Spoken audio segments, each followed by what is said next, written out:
Today, we're heading to Stockport Edgeley Shed, a depot steeped in steam, smoke and the final years of British Rail's steam. The depot sat just south of Stockport Station. On the 6th of April 1968, locomotive 45305 from Speke Junction in Liverpool arrived on an LCGB Lancastrian rail tour at 1 p.m, having come off the Northern Line south of the depot. The shed itself had 8 dead-end roads, with foot access via a simple cinder path from a gate on Booth Street. Right beside the depot was the fence marking the boundary of Stockport County Football Club. On match days, it was rumoured that drifting smoke from the depot sometimes helped to cloud the pitch. And looking at the haze hanging over the yard, it's easy to believe. Black 545027 had been at Stockport since September 1965. She was the 8th Black 5 ever built, delivered to the LMS in 1934, months before crew works began turning out their own. Coaling here was always manual. The old coaling stage had a shallow ramp, meaning crews had to shovel coal upwards into the tenders. Eventually, after pressure from a local representative, the authorities agreed to install a power-operated conveyor. Even then, coal still had to be shovelled down into it from wagons.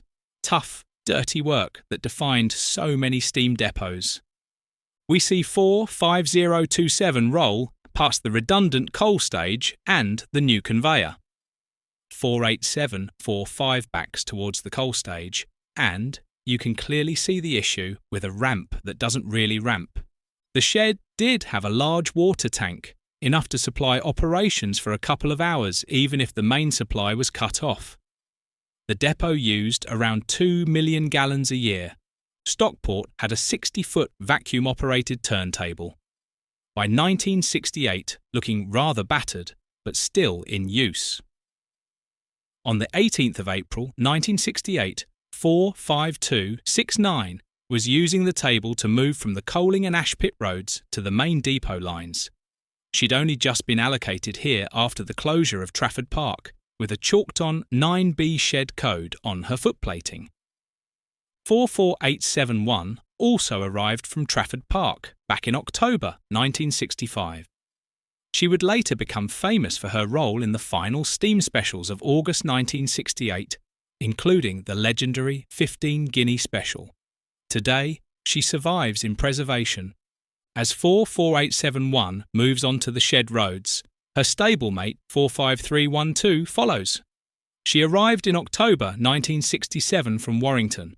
From another visit, we see 7013 Oliver Cromwell arriving on shed, passing Edgeley Junction No. 2 signal box, which controlled movements in and out of the yard. Stockport Shed had no modern conveniences.